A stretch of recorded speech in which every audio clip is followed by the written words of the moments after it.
ನಮಸ್ಕಾರ ಸ್ನೇಹಿತರೆ. ಈಗಾಗಲೇ ನೀವು ಲಾಸ್ಟ್ ವಿಡಿಯೋ ನೋಡಿರ್ತೀರಾ, ಲಿಮ್ಸಿ ವಿಟಮಿನ್ ಸಿ ಟ್ಯಾಬ್ಲೆಟ್ ನ ಬೆನಿಫಿಟ್ಸ್ ಬಗ್ಗೆ ತಿಳ್ಕೊಂಡಿದ್ದೀರಾ. ಈಗ ಆ ವಿಡಿಯೋಲಿ ಸುಮಾರು ಜನ ಕಮೆಂಟ್ ಮಾಡಿ ಕೇಳಿದ್ದೀರಾ, ಬ್ರದರ್ ಬೆನಿಫಿಟ್ಸ್ ಬಗ್ಗೆ ಹೇಳಿದ್ರಿ, ಇದರಿಂದ ಏನಾದ್ರು ಸೈಡ್ ಎಫೆಕ್ಟ್ಸ್ ಇದೆಯಾ ಅಂತ ಸುಮಾರು ಜನ ಕಮೆಂಟ್ ಅಲ್ಲಿ ಕೇಳಿದ್ರು. ಹೌದು, ಎಸ್, ಇದರಿಂದ ಎಷ್ಟು ಬೆನಿಫಿಟ್ ಇದೆಯೋ ಅಷ್ಟೇ ನಿಮಗೆ ಇದರಿಂದ ಸೈಡ್ ಎಫೆಕ್ಟ್ಸ್ ಇದೆ. ಸೊ ಈ ಸೈಡ್ ಎಫೆಕ್ಟ್ಸ್ ಏನೆಲ್ಲ ಅಂತ ತಿಳ್ಕೊಳ್ಳೋಣ ಬನ್ನಿ.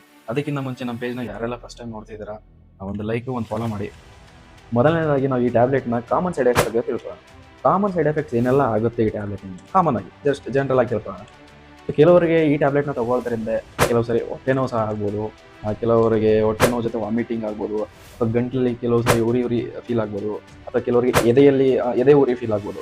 ಸೊ ಇದೆಲ್ಲ ಜನರಲ್ ಆಗಿ ಕಾಮನ್ ಆಗಿ ಈ ಟ್ಯಾಬ್ಲೆಟ್ನ ಯಾರಾದರೂ ಶುರುನಲ್ಲಿ ಯೂಸ್ ಮಾಡ್ತಾ ಇರ್ತೀರೋ ಸೊ ಅವರಿಗೆಲ್ಲ ಆಗುತ್ತೆ. ಮೋಸ್ಟ್ ಆಫ್ ದ ಪೀಪಲ್ ಆಗಲ್ಲ, ನನಗೂ ಯಾವತ್ತೂ ಆಗಿಲ್ಲ, ನಾನು ರೆಗ್ಯುಲರ್ ಆಗಿ ಯೂಸ್ ಮಾಡ್ತಾ ಇದ್ದೀನಿ. ಕೆಲವರಿಗೆ ಈ ಥರ ಸಮಸ್ಯೆಗಳು ಆಗ್ಬೋದು ಕಾಮನ್ ಆಗಿ. ಇವಾಗ ನಾವು ಈ ಟ್ಯಾಬ್ಲೆಟ್ನ ಮೇಜರ್ ಆಗಿ ಯೂಸ್ ಮಾಡೋದ್ರಿಂದ ಏನೆಲ್ಲ ಪ್ರಾಬ್ಲಮ್ಸ್ ಆಗುತ್ತೆ, ಏನೆಲ್ಲ ಸೈಡ್ ಎಫೆಕ್ಟ್ಸ್ ಇದೆ, ಮೇಜರ್ ಆಗಿ ಏನೆಲ್ಲ ಸೈಡ್ ಎಫೆಕ್ಟ್ಸ್ ಇದೆ ಅಂತ ತಿಳ್ಕೊಳ್ಳೋಣ. ಸೊ ಈ ಟ್ಯಾಬ್ಲೆಟ್ನ ನಾವು ಅತಿಯಾಗಿ ಯೂಸ್ ಮಾಡೋದ್ರಿಂದ ವಿಟಮಿನ್ ಸಿ ಆಕ್ಸಲೇಟ್ ಆಗಿ ಕನ್ವರ್ಟ್ ಆಗಿ ಇದು ನಿಮ್ಮ ಕಿಡ್ನಿ ಸ್ಟೋನ್ನ ರಚನೆಗೆ ತುಂಬ ಮುಖ್ಯವಾದ ಪಾತ್ರ ವಹಿಸುತ್ತೆ. ನೀವು ಇದನ್ನು ಓವರ್ ಡೋಸ್ ತಗೊಂಡಾಗ, ಫಾರ್ ಎಕ್ಸಾಂಪಲ್ ನಿಮಗೆ 500 mg ಪರ್ ಡೇ ಅಂದರೆ 1 ಕ್ಯಾಪ್ಸಿಲ್ ಪರ್ ಡೇ ತೊಗೊಳಕ್ಕೆ ಇರುತ್ತೆ ಅನ್ಕೊಳ್ಳಿ. ಸ್ವಲ್ಪ ಜನ ಇದನ್ನು ಫಾಸ್ಟ್ ರಿಸಲ್ಟ್ ತೊಗೋಬೇಕು, ಏನೋ ಫಾಸ್ಟಾಗಿ ಇದು ಮಾಡೋಣ ಅಂತ ಸೊ ಎಲ್ಲರೂ ಶಾರ್ಟ್ಕಟಲ್ಲಿ ಹೋಗ್ತಾರೆ. ಸೊ ಫಾಸ್ಟಾಗಿ ಏನಾದ್ರು ಮಾಡೋಣ ಇದರಿಂದ ಅಂತ ಹೋಗ್ಬಿಟ್ಟು ಫಾಸ್ಟ್ ರಿಸಲ್ಟ್ ಬರಲಿ ಅಂತ ಅಂದ್ಬಿಟ್ಟು ಏನು ಮಾಡ್ತಾರೆ, 1 ಕ್ಯಾಪ್ಸಿಲ್ ತೊಗೊಳ್ಳೋ ಜಾಗದಲ್ಲಿ ಇನ್ನೂ 2 ಕ್ಯಾಪ್ಸಿಲ್ ಎಕ್ಸ್ಟ್ರಾ ತೊಗೊಬಿಡೋದು, 2 ತೊಗೊಳ್ಳೋದು, 3 ತೊಗೊಳ್ಳೋದು.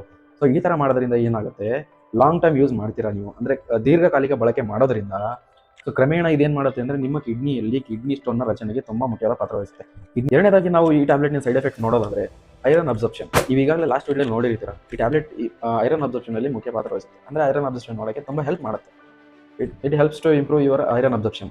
ಸೊ ಇವಾಗ ಈ ಟ್ಯಾಬ್ಲೆಟ್ನ ನೀವು ಅತಿಯಾಗಿ ಅಂದರೆ ಓವರ್ ಡೋಸ್ ತಗೊಂಡಾಗ, 1 ಟ್ಯಾಬ್ಲೆಟಲ್ಲಿ 2-3 ತಗೊಂಡಾಗ ಇದೇನಾಗುತ್ತೆ ಅಂದರೆ ನಿಮ್ಮ ಬಾಡಿಲಿ ಐರನ್ ಅಬ್ಸರ್ಪ್ಷನ್ನ ಜಾಸ್ತಿ ಮಾಡುತ್ತೆ.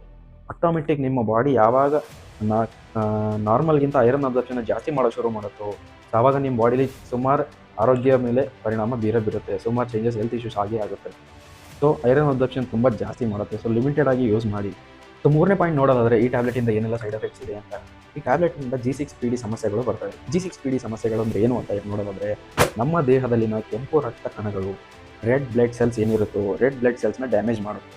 ಕೆಂಪು ರಕ್ತ ಕಣಗಳನ್ನ ಡ್ಯಾಮೇಜ್ ಮಾಡುತ್ತೆ. ಯಾವಾಗ ಅಂದರೆ ಅತಿಯಾದ ಓವರ್ ಡೋಸ್ ತಗೊಂಡಾಗ. ಸೊ ಇದನ್ನು ಲಿಮಿಟೆಡಾಗಿ ಯೂಸ್ ಮಾಡಿ, ಯಾವಾಗಲೂ ಲಿಮಿಟೆಡಾಗಿ ಯೂಸ್ ಮಾಡಿ, ಅತಿಯಾಗಿ ತೊಗೊಳಕ್ಕೆ ಹೋಗಬೇಡಿ ಯಾರು. ಸೊ ನೀವು ಇನ್ ಕೇಸ್ ನಿಮ್ಗೆ ಏನಾದ್ರು ಡೌಟ್ ಇತ್ತು ಅಂದರೆ ಸರಿಯಾದ ಡಾಕ್ಟರ್ನ ಕನ್ಸಲ್ಟೆಂಟ್ ಮಾಡಿ, ಅವರ ಸಲಹೆ ಮೇರೆಗೆ ಎಷ್ಟು ತೊಗೋಬೇಕು ದಿನಕ್ಕೆ ಅಂತ ಕನ್ಸಲ್ಟೆಂಟ್ ಮಾಡಿ ತೊಗೋಬೇಕಾ ಬೇಡ ಅನ್ನೋದನ್ನು ತಿಳ್ಕೊಂಡು ತೊಗೊಳ್ಳಿ. ಕೊನೆಯದಾಗಿ ಒಂದು ಪಾಯಿಂಟ್ ಹೇಳಬೇಕು ಅಂದರೆ, ದೀರ್ಘಕಾಲಿಕ ಬಳಕೆ ನೀವು ಕಾಲಾಂತರ ಯೂಸ್ ಮಾಡ್ತಾ ಇದ್ದರೆ, ಓವರ್ ಡೋಸ್ ತಗೊಳ್ತಾ ಇದ್ದರೆ ಇದು ನಿಮ್ಮ ಆರೋಗ್ಯದ ಮೇಲೆ ಗಂಭೀರ ಪರಿಣಾಮ ಬೀರುತ್ತೆ. ಸೊ ಯಾವುದೇ ಆದ್ರೂ ಮಿತವಾಗಿ ಬಳಸಿ, ಮಿತವಾಗಿ ತೊಗೊಳ್ಳಿ.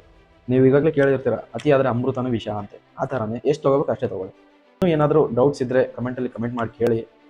ನನ್ನ ವಿಡಿಯೋ ಇಷ್ಟ ಆದರೆ ಲೈಕ್ ಮಾಡಿ, ಕಮೆಂಟ್ ಮಾಡಿ, ಅಥವಾ ಯಾರಿಗಾದ್ರೂ ಇನ್ಫಾರ್ಮೇಟಿವ್ ಅನಿಸಿದ್ರೆ ಬೇರೆಯವ್ರಿಗೂ ತಿಳಿಸ್ಬೇಕು ಅಂತಿದ್ರೆ ನಿಮ್ಮ ಫ್ರೆಂಡ್ಸ್ಗಳಿಗೆಲ್ಲ ಶೇರ್ ಮಾಡಿ, ಅವ್ರಿಗೂ ಇದ್ರ ಬಗ್ಗೆ ತಿಳ್ಕೊಳ್ಳಿ. ಯಾರೆಲ್ಲ ಗೊತ್ತಿಲ್ಲದೆ ತೊಗೋತಿರ್ತಾರೆ.